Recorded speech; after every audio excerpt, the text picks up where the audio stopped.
किया तू करे छ मनमानी बितलौ बचपन चढ़लो जवानी एना किया तू करे छ मनमानी जखन चलै छ टोला हिला के कियो फायर देतो कियो फायर देतो बम्मा घुसा के चलबे जदी टोला हिला के कियो फायर देतो बम्मा घुसा के चलबे जदी टोला हिला के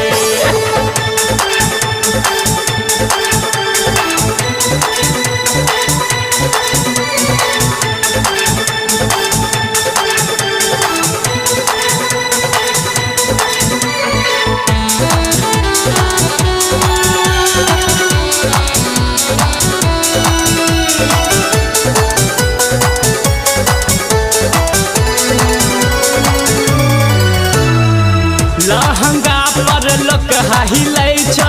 संग हिलै छो कुटोना के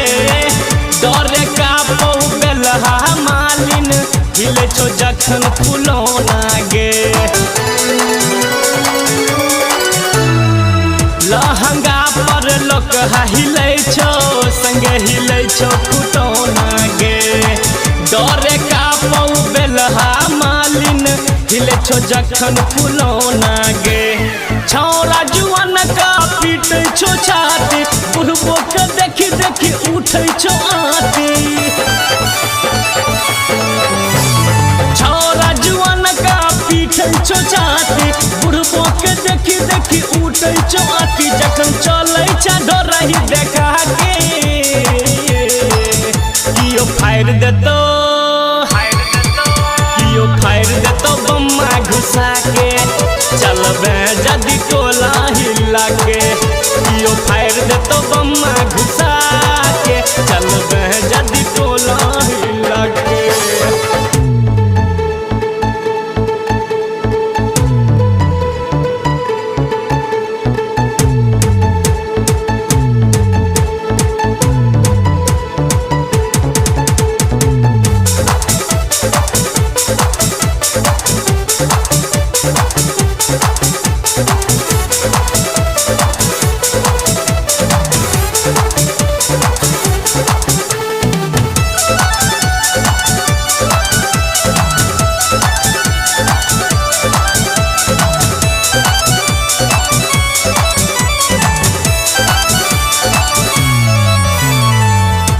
चलत कल हट्टा हिलै छो चोली पर हिलै छो गढ़िया गे करमेग जकही से हो हिलै छो लचकै छो जखन कमरिया गे बात चलत कल हट्टा हिलै छो चोली पर हिलै छो गढ़िया गे करमेग जकही से हो हिलै छो लचकै छो जखन कमरिया गे खिलल छो एखन कमसिन जवानी हौदी छो खाली कियो भर देतो पानी खिलल छो एखन कमसिन जवानी हौदी छो खाली कियो भर देतो पानी जान मारै छ ओरनी हटा के कियो फायर देतो फायर देतो बम्मा घुसा के चलबे जदी टोला हिला के कियो फायर देतो बम्मा घुसा के चलबे जदी टोला हिला के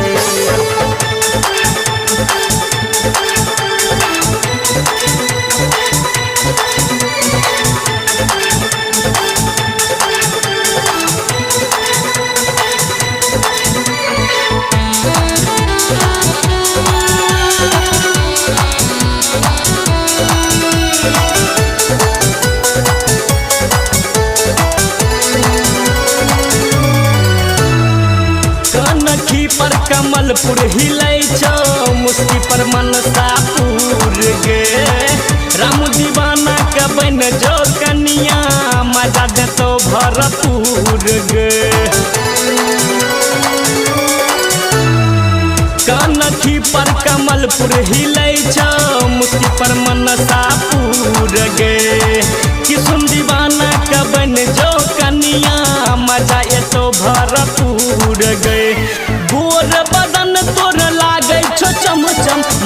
अच्छा सेंट कोन करे छो गम गम गोर बदन तोहर लागे छो चम चम मारने अच्छा सेंट कोन करे छो गम गम जखन आबै छ लहंगा उठा के कियो फाड़ देत